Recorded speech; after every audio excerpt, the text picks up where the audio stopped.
Hello, everyone. This is Amir Hussein.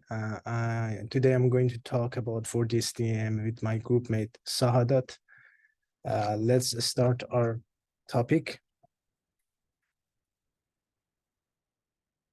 At first, I want to compare TEM and STEM as we discussed in our class. In TEM, electrons transmit through a thin specimen, and we use that scattered beam to form an image, and we have an angle that determines scattering angles influencing the resolution, and we usually employ CCD type detector to capture this transmitted electron, and we achieve magnification through objective and projectile lens with some electronic control.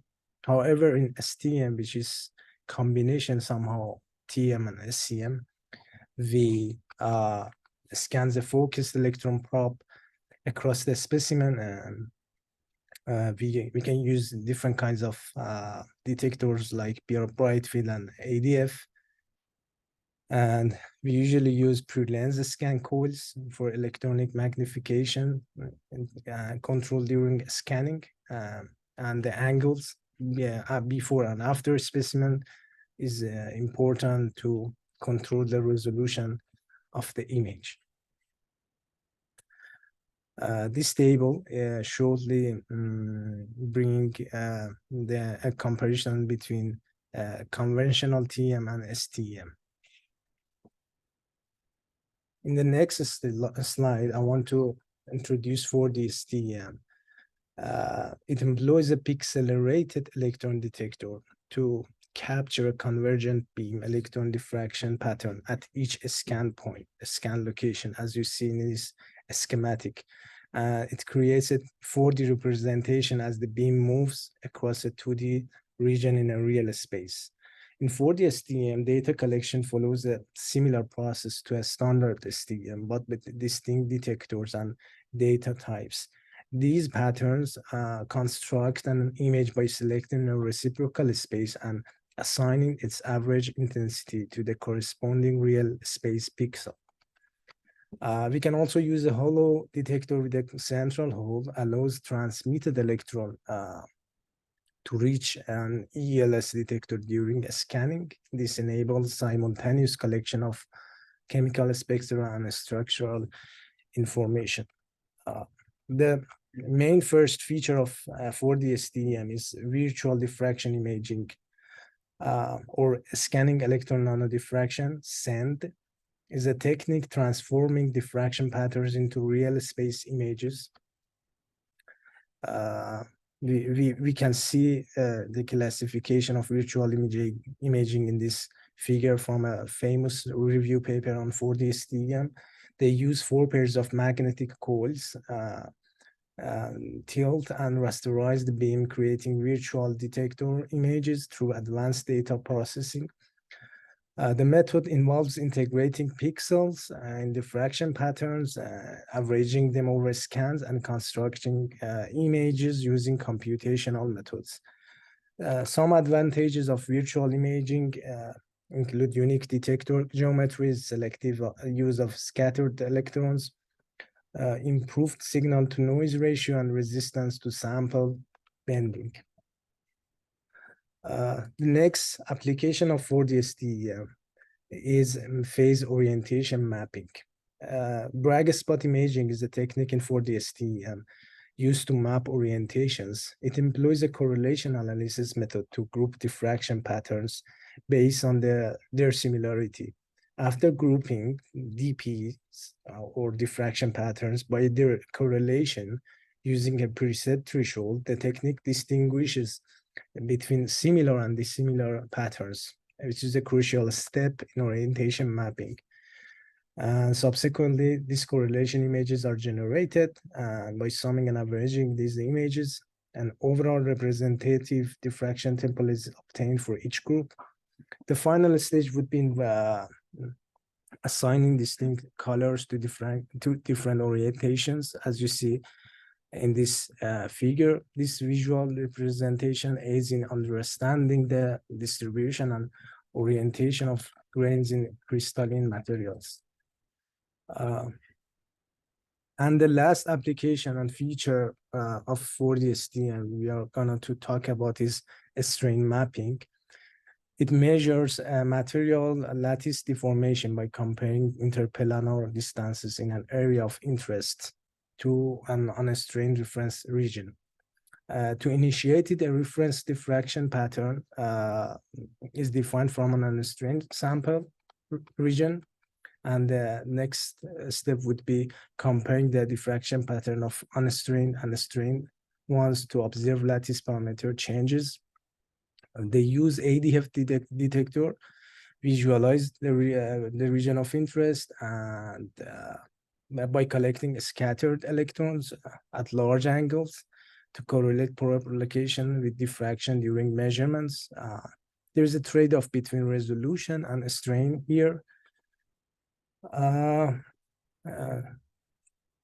I want to start talking about our case studies, and our first case study would be high entropy alloys, or HEAs. And in this paper, they use sand and for the STEM. As you see in the figure 1, they use these techniques with a nanometer-sized electron beam. They capture diffraction patterns which are post-processed. This enables the calculations of and mapping of local strain, revealing distortion domains at tens of nanometers scales. And also in figure 2, they could image local crystal rotation by utilizing an electron probe with a larger Cavendish angle. The diffraction spots transferred to the disks. This 4D STM is not only allows for detailed strain mapping and crystal orientation analysis, but also sheds light on hierarchical domain structure formed by accumulated strain. The continue of discussion would be done by my groupmate Sahadat, which will be started with nickel titanium. Thank you for your attention to my part. Welcome everyone. I'm Sahadat and I'll be presenting the rest of the slides. So let's talk about our second case study, which is in nickel titanium alloy. So this study uses advanced microscopy for DSTM to explore how nickel titanium undergoes a crucial phase transformation. So here figure 1 displays the resulting structure at the transformation temperature like 32 degrees Celsius, revealing distinct martensite crystal patterns and residual austenite. And figure 2 represents images and strain maps at different temperatures during cooling, showing the expected changes in spacing as the material transforms. So the researchers aim to connect the scattering with the local strain changes, offering insights into the material's behavior.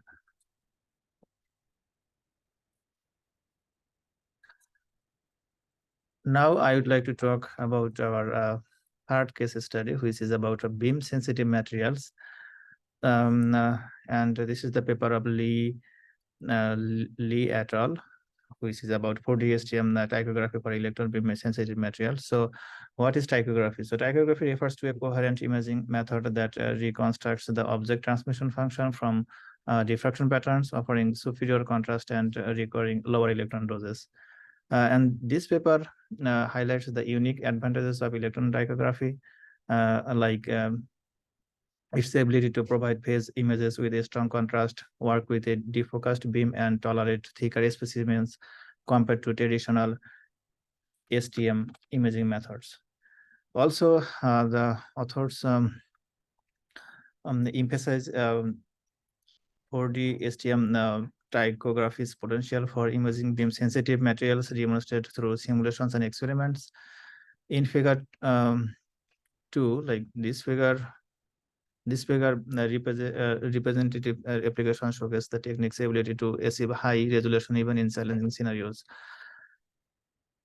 And this figure, like figure 3, reveal this is basically the simulation result, which reveals tychography's robustness under varying specimen thickness, electron dose, and defocus values.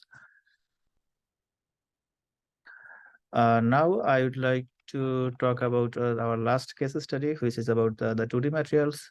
So in this study, the researchers used a nanobeam 40 STM to map the 3D morphology of a monolayer molybdenum diselenide, molybdenum disulfide heterojunction, which forms ripples due to the hexagonal lattice mismatch.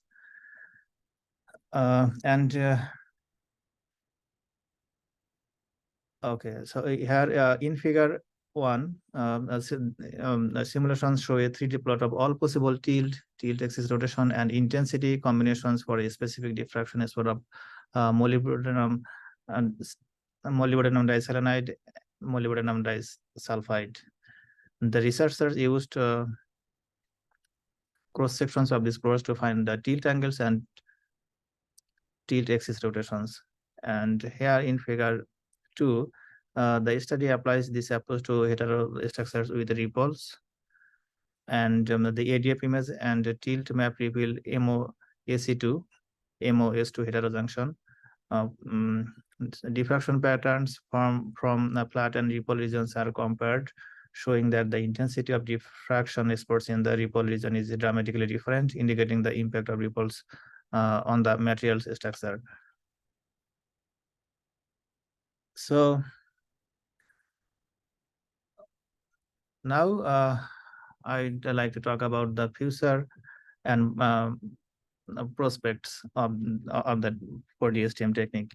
So 4D STM is still in its early stage of development, but it has the potential to make significant contributions to a wide range of fields, including material science, chemistry, biology. The future of electron microscopy is shifting toward 4D techniques, introducing a temporal dimension to traditional imaging methods. So specifically, the development of 4D scanning and transmission electron microscopy allows for atomic resolution studies in the 3 dimensions over time. Applied to the battery analysis, 4D electron microscopy offers insights into 3D structures, elemental compositions, and temporal evaluation of battery behavior, capturing lithium-ion dynamics in cathode materials. As 4D electron microscopy continues to advance, it holds promise for revolutionizing material science, providing atomic level information crucial for understanding battery chemistry and refining computational models.